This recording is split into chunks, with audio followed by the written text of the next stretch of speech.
Just to lose. Fuck you. Fuck you. Cringe, cringe, cringe. Hey, fix your makeup. Cringe. Fix your makeup. Whoa! She just said fix my skin color. Fuck you. On the YouTube channel Snarp, a West Virginia football fan went full-blown racist. Diet. Hey, if you were in a sorority, it'd be Alpha Eat a Donut, right? Oh, you want to say that? If you were in a sorority, it'll be Alpha Eat a Donut. If you were in a sorority, oh, wait. fraternity be a little small. Okay, if you were in a sorority, it'll be Sigma Fries. Because you eat fries with your big. That's the guy. Someone smells like shit. And someone looks like a bitch. Now understand, this was obviously uncalled for.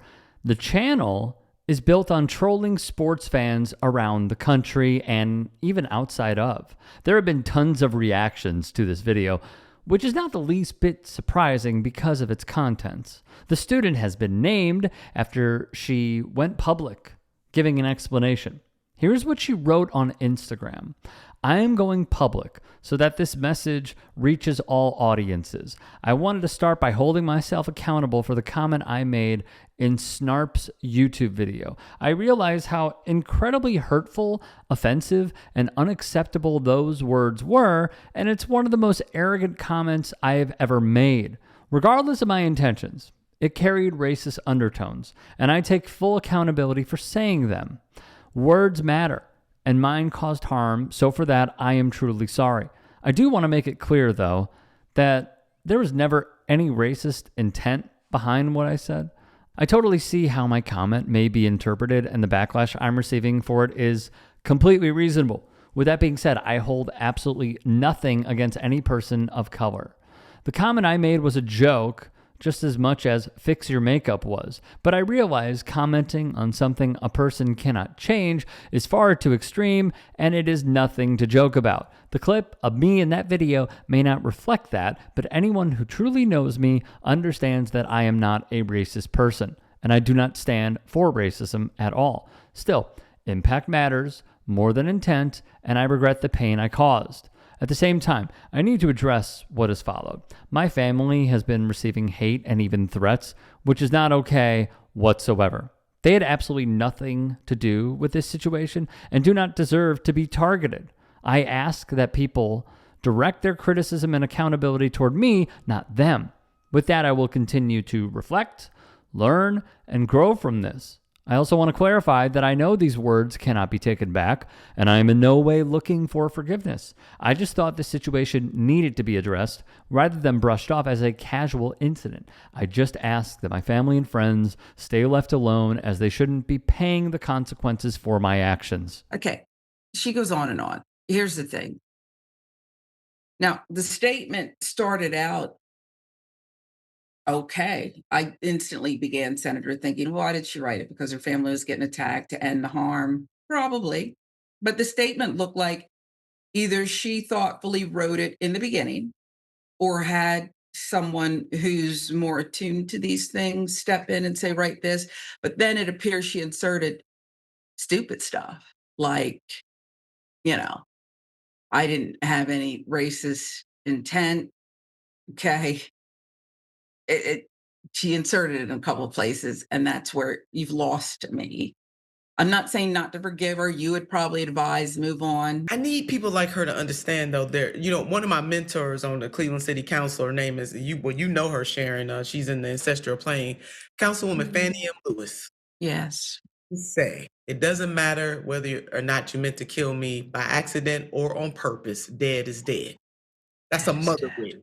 It's not necessarily about a physical death, but you did this, chick. You did it. So here's the thing that I need people who think like her. That was her default setting, Sharon. Think about that. The default setting was to say to a Black person, fix your skin color. Yep. Default setting, the manufacturer's setting. That's it. Or when people say to Black people, go back to Africa. First of all, Africa is a continent. It's not a country. And everybody, for the most part, will be going back somewhere else, with the exception of very few people. Okay? You go back to Africa, right? They don't realize it. It's a default setting is why she did it. All right, so look, here's where I stand on this, and I think it's a rather simplistic approach. I don't think that you can pull the Morgan Wallen card and say, I was drinking. I was really intoxicated. Like, where does that come from, man? I don't buy that. And when I first read her statement, I was thinking like, okay, it's decent.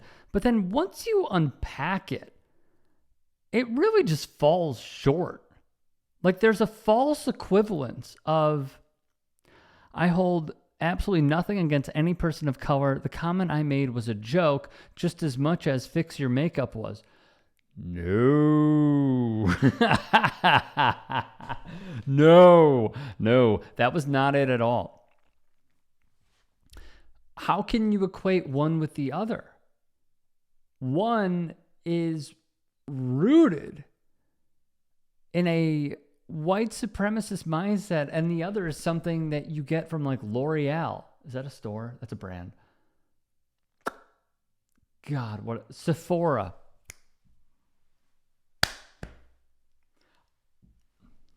Got it.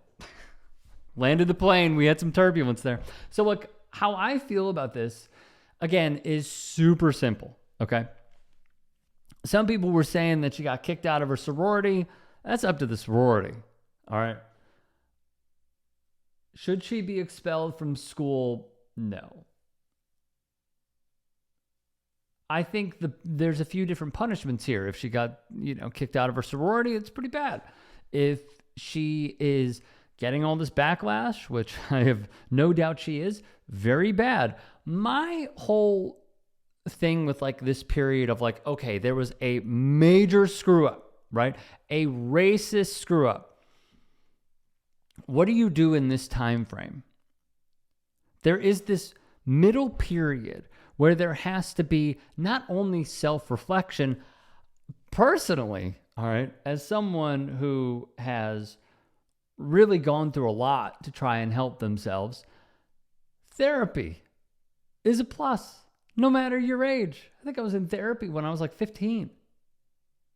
So maybe 16, because I had a really difficult time in my childhood. So like, what are you doing during this time? Like, are you reflecting and also unpacking? Everyone says like, I will put in the work. What does that work entail? I'm going to educate myself. What are you going to do to educate yourself? There's going to be self-reflection. Reflect. But it doesn't happen in a day. It doesn't happen in a week. It doesn't happen in a month. It doesn't happen in a year. This whole process is ongoing. There is no end. You're never cured. So, like, I appreciate her putting out these statements. I think it fell a little short. But the most important thing right now for her is quite simple, actually. It is to change your entire mindset so this is not, as we just heard, the default setting when there is any sort of backlash.